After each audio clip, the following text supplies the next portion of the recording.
목사님 생각하실 때 기독교의 원수 사랑은 음, 뭐 다른 종교나 윤리에서 말하는 그런 철학이랑 음. 뭐가 다른지.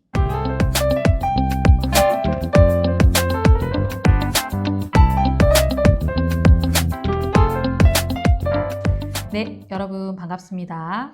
오늘의 설교 이건 꼭 기억하자 오설기 시간입니다. 오늘 본문은 로마서 12장 14절에서 21절 말씀이었는데 목사님 좀 솔직히 말해서 네. 원수를 사랑하라. 네. 유명하잖아요. 근데 네. 이 말씀 네. 사실 좀 현실을 너무 모르고 하는 말 네. 아닌가. 아. 왜냐면 이제 나를 괴롭히는 사람에게 뭐 복수하지 않는 것까지는 어떻게 좀 해보겠는데 그 사람을 축복하고 또 잘 되기를 기도한다. 이거는 좀 제가 들으면서도 너무한 거 아닌가 이런 생각이 좀 들었거든요, 목사님. 그렇죠. 사실 우리 마음은 아마 이런 것 같아요. 하나님 용서하기까지는 생각해 보겠습니다. 네. 그런데 축복은 다른 사람에게 시키면 안 될까요? 이런 생각을 하는 것 같아요. 맞아요. 그러니까 저주하지 않는 것도 사실은 음. 힘든데 축복을 하라니 이 난이도가 너무 음. 갑자기 확 올라가는 예. 그런 기분이거든요. 그런데 성경이 원수를 축복하라고 말하는 이유는 우리가 원래 마음이 넓고 착하기 때문이 아니라는 거예요. 오히려 정반대입니다. 성경은 이것을 핵심적으로 말하는데요. 악을 악으로 갚는 순간 우리는 상대를 이긴 것이 아니라 악에게 진 것이다 라고 말하고 있기 때문이에요. 그래서 이제 사실 이 말씀을 들으면 이런 걱정도 들었어요. 네. 원수를 사랑하라니 그러면 잘못한 사람을 그냥 봐주라는 건가? 악을 악이라고 말하지 말라는 건가? 이런 생각도 들었거든요. 네, 그렇게 생각할 수 있죠. 네네. 성경은 악을 선이라고 부르지는 않습니다. 거짓을 참이라고 하지도 않는다는 거예요. 동시에 네. 불의를 덮으라고 말하지도 않아요. 바울은 로마서 12장 오늘 본문 14절에도 이렇게 말하는데요. 네. 너희를 박해하는 자를 축복하라. 축복하고 저주하지 말라고 말해요. 네. 여기서 축복한다는 것은 그 사람이 하는 행동이 옳다고 인정하는 것이 아니라 그 사람이 악에서 돌이키고 하나님께 용서받고 참된 생명을 얻기를 기도하는 것을 말해요. 그러니까 그 사람의 악은 거부하지만 그 사람의 멸망을 즐거워하지 않는다는 뜻이네요. 네, 그렇죠. 우리는 누군가 나를 공격하면 그 사람 전체를 악으로 규정해버려요. 맞아요. 적대감을 이제 일으키죠. 증오심과 같은. 근데 저 사람이 원래 그런 사람이야. 저 사람은 절대로 안 변해. 저 사람은 망해도 싸. 그렇죠. 이렇게 생각하는 거예요.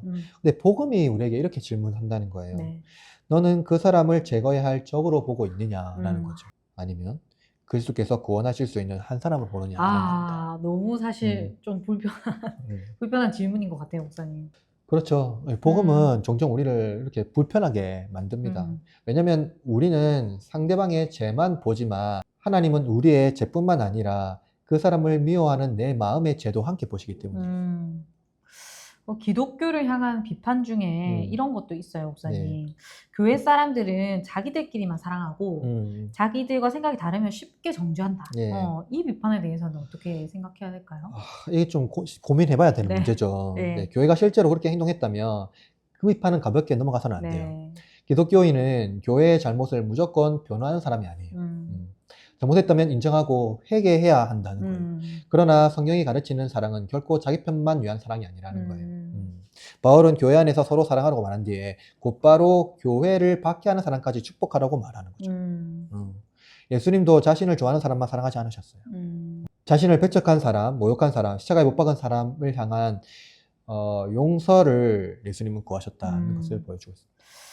그런데 우리는 신앙을 변호하다가 또 상대를 공격할 때도 있잖아요. 그래요. 우리 SNS 하지만 네. 맞죠? 기독교에 대해서 조롱하는 글을 보게 되면 우리도 똑같이 조롱하고 싶어요. 네, 반박 댓글 막 달고 싶거든요, 사실. 그렇죠. 저 사람은 아는 것도 없으면서 저렇게 말한다 이렇게 생각하잖아요. 그 순간 우리는 기독교를 변호하고 싶다는 생각이 많이 들죠. 네. 실제로는 자신의 지혜와 도덕적 우월성을 자랑하고 싶을 때가 많다는 겁니다.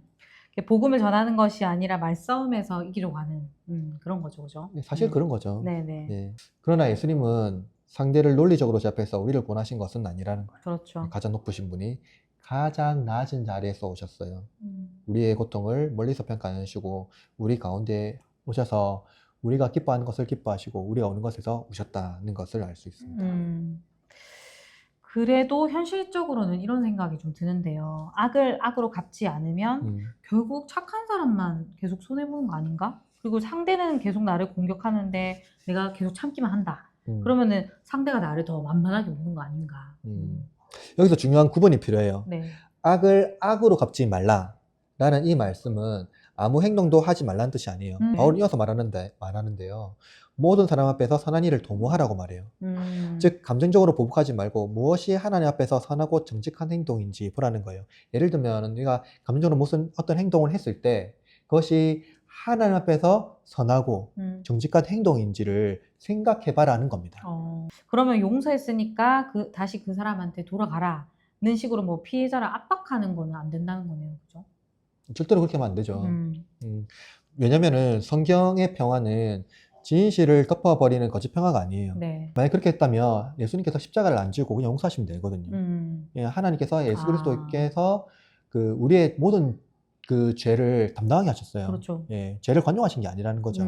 아주 큰 그 하나님이 우리를 위해서 죽으셨다는 이 사실만으로도 우리의 죄가 얼마나 큰지를 보여주는 거죠. 따라서 종교 지도자들의 위선을 예수님은 책망하셨고요. 불의라고 말씀하셨습니다. 그러나 개인적인 증오와 복수는 하지 않으셨다는 것을 우리는 꼭 기억해야 되고요. 십자가의 평안에서 진리와 정의와 용서가 함께 있다는 것을 기억해야 합니다. 로마서 12장 18절엔 이런 말씀이 있는데요. 할 수 있거든 너희로서는 모든 사람과 더불어 화목하라. 근데 여기서 이제 할 수 있거든 이런 표현이 나오는데 좀 애매하거든요. 예. 이게 사실 적당히 노력하다가 안 되면 그만둬도 된다 뭐 이런 얘기인지. 저는 사실은 오늘 본문 이제 이것을 공부하고 또 서기하면서 네. 여기가 좀 중요하던 것 같아요. 왜냐면은 이 말씀은 그 평화의 결과와 나의 책임을 구분해 주는 거거든요. 그러니까 평화의 결과와 나의 책임을 구분한다. 그렇죠. 나는 진심으로 사과할 수 있어요. 네. 근데 내가 잘못된 부분을 인정할 수 있습니다. 그러니까 먼저 대화를 요청하고 평화의 문을 열어둘 수 있습니다. 하지만 중요한 것은 내가 그렇다고 해서 상대방의 반응까지 내가 통제할 수 없다는 거죠. 없죠. 그러면 상대가 사과를 받아들일 수도 있고 아니면 계속 공격할 수도 있다. 이런 네, 그렇죠. 예.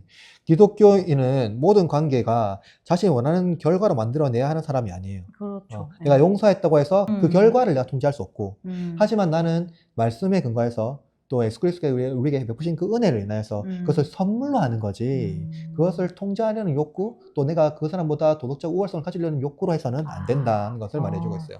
근데 이거예요. 내가 여기까지 했는데 내가 미안해야 되지 않냐.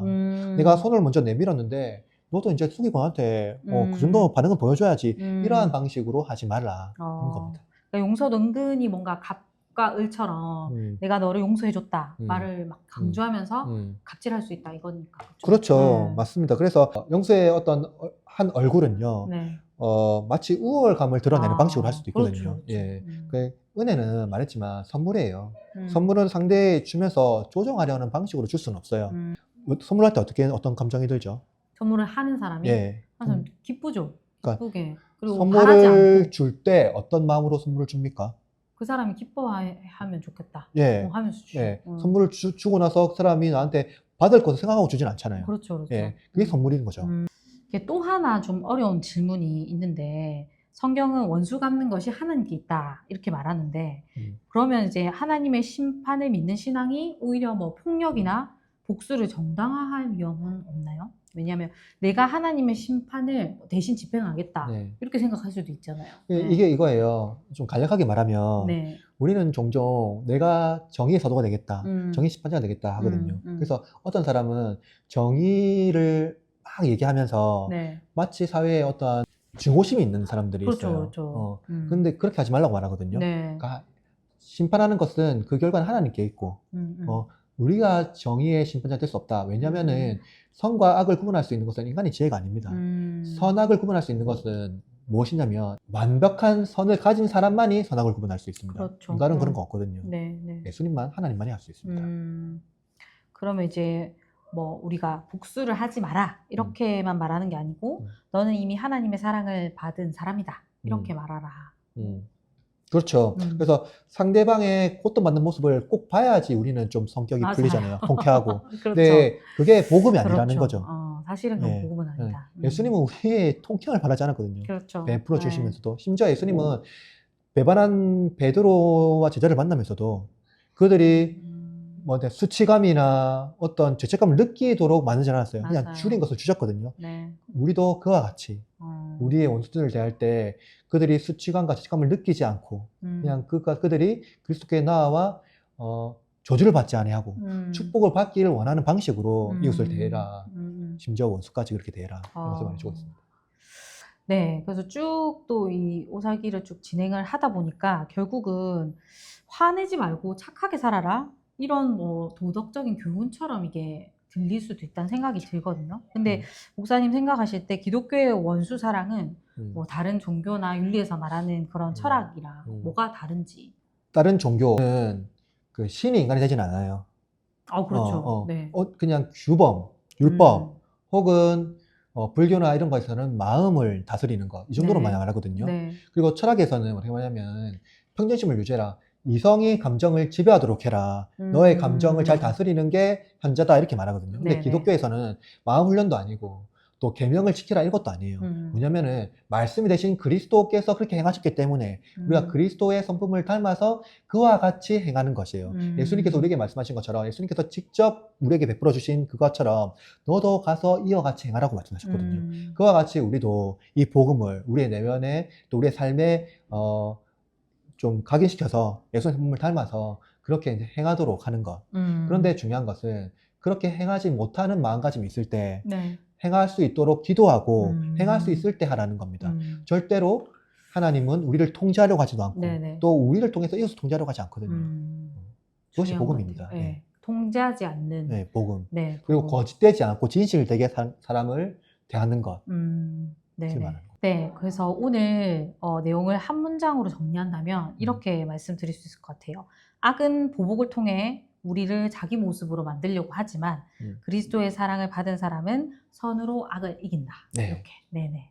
그래서 오늘 말씀을 통해서 아까 그 방금 말씀하셨던 그 통제하지 않는 복음, 그러니까 우리가 용서를 그 악용해서 하는 그런 것들이 아니라 우리가 진정으로 우리 어려울 때는 하나님께 구하면서 용서와 사랑을 할 수 있는 마음을 달라고 하는 그 태도가 되게 중요한 것 같고 그런 걸 구하는 저도 한 주가 되어야 되겠다는 생각이 많이 들었습니다. 목사님 감사드립니다. 목사님. 네, 감사합니다.